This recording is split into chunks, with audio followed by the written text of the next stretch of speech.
Once upon a time, in a kingdom painted with eternal twilight, lived a man named Kale. He wasn't a prince or a knight, but a simple clockmaker, yet his hands held a magic far greater than any sword. He could mend time, not by turning it back, but by capturing moments within the delicate gears and springs of his creations. His greatest creation, however, was not a clock, but the love he shared with Alara, a weaver whose laughter was like the chiming of 1,000 tiny bells. They lived in a small cottage at the edge of a whispering wood where the trees hummed ancient lullabies. Alara wove tapestries of starlight and moonbeams, while Kale crafted clocks that ticked in harmony with the forest's heartbeat. Their life was a quiet symphony, each day a perfect note in a song of contentment. But a shadow of regret lay heavy in Kale's heart. Years ago, before Alara, he had been foolish and proud. He'd crafted a clock for the kingdom's reclusive sorcerer, a powerful but melancholic figure who lived in a spire that pierced the clouds. The sorcerer had requested a clock that could hold a single, perfect memory. Driven by ambition, Kale had poured his soul into the work. But in his haste to prove his skill, he made a mistake. He bound the memory not just to the clock, but to the sorcerer's own life force. The memory the sorcerer chose was the last smile of his lost love. The moment was so beautiful, so poignant, that it consumed him. The clock worked too well. The sorcerer became trapped in that single, looping second, his body slowly turning to crystal as the magic of the memory overwhelmed his own. The kingdom whispered that Kale had cursed him, that the clockmaker's ambition had frozen a man in time. The guilt became Kale's constant companion, a silent tick-tock in the back of his mind. He never told Alara. How could he show her the darkness he held, the mistake that haunted his every waking moment? He feared her perfect love would be tarnished by his imperfect past. So he kept his secret locked away like a broken gear in a forgotten drawer. One evening, as the twin moons cast a silver glow upon the land, a strange chill crept from the whispering wood.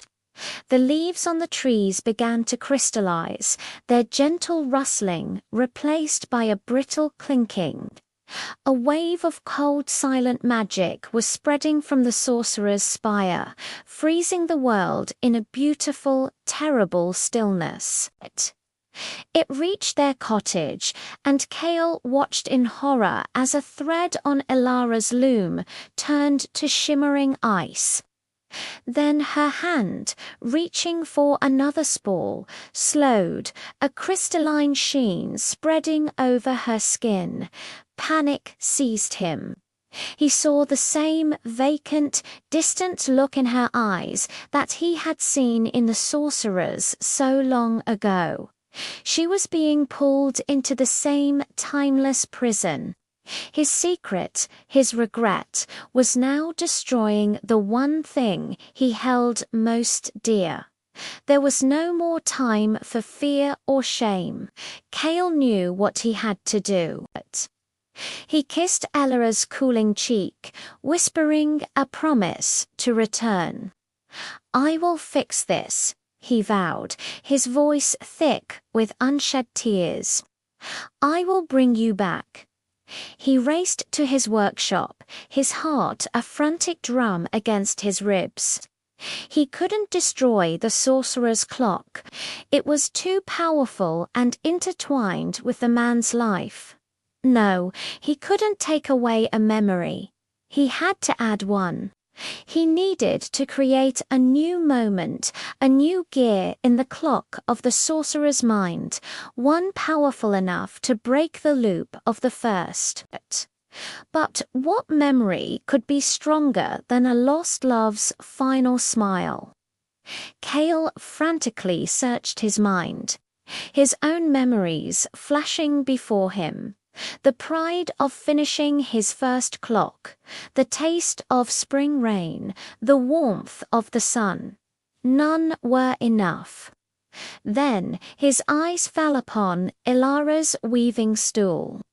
A half-finished tapestry of a sunrise hung there, the golden threads still vibrant. And he knew. The most powerful memory wasn't his own. It was theirs. With trembling hands, Cale began to work. He didn't use gears of brass or springs of steel this time. He gathered the raw materials of his love. He took the echo of Elara's laughter and forged it into a mainspring. He captured the warmth of her hand in his and shaped it into the clock's face. He distilled the light from her eyes into two shining hands. He took every shared glance, every quiet moment, every whispered dream, and meticulously, lovingly began to build a new clock. This clock wasn't meant to tell time, it was meant to tell a story. Their story. It was a clock of shared sunrises, of meals by the fire, of dancing in the moonlit garden. It was a clock that measured time not in seconds or minutes, but in heartbeats and breaths shared. As he worked, the creeping frost reached his workshop, climbing the walls like icy vines. His fingers grew numb, his tools heavy. But he didn't stop. He poured all his regret, all his unspoken love, all his desperate hope into this one creation. This was his confession. This was his redemption. With the final piece in place, the clock gave a soft, warm chime. It didn't tick. It hummed a gentle melody that sounded like home. Holding the radiant clock close to his chest, Cale ran from his workshop and into the crystallizing world. He ran towards the sorcerer's spire, his every step an act of defiance against the encroaching silence. The spire was a fortress of ice and sorrow. He found the sorcerer in the highest room, a beautiful, tragic statue of crystal, a faint, sad smile on his lips. Before him, on a pedestal, was Cale's first creation. The clock of regret. It ticked with a cold, relentless rhythm, its hands forever frozen on a single second. Cale approached, his own warm breath turning to mist in the frigid air. He placed his new creation, the clock of love, beside the old one. "I am sorry," Cale said to the crystalline figure. "I took your past.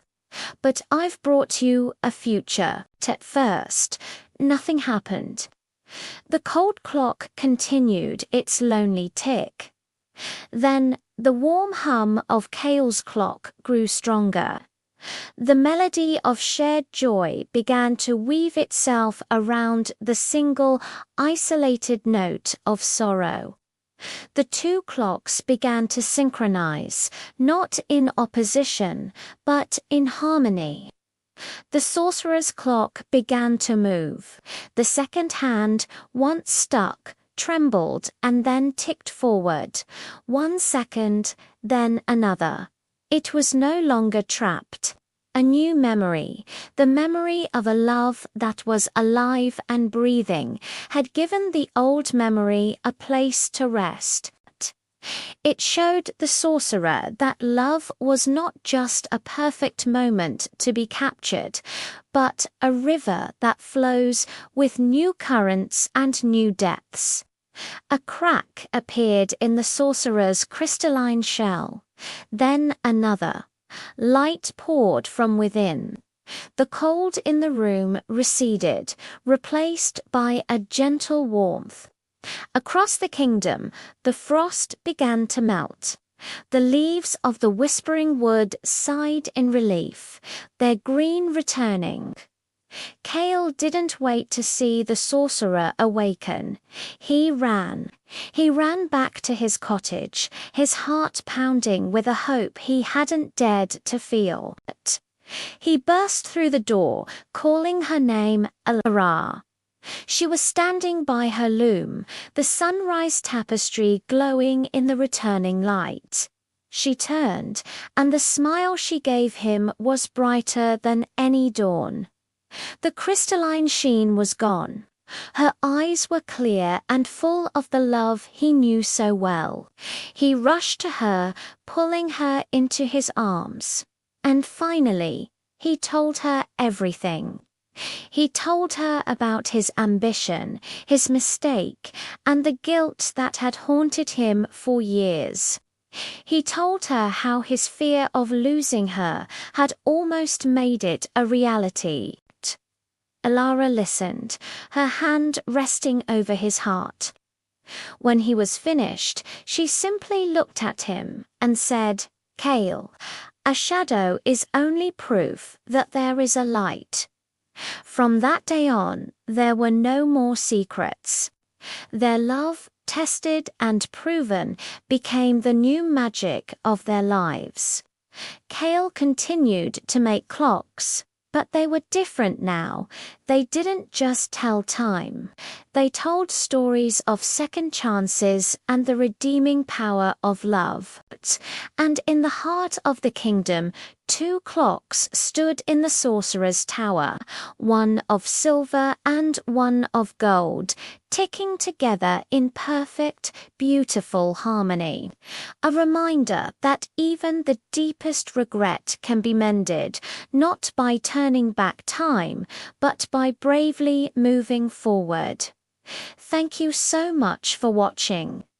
If this story touched your heart, please consider liking this video and subscribing to the channel for more tales from realms of magic and wonder.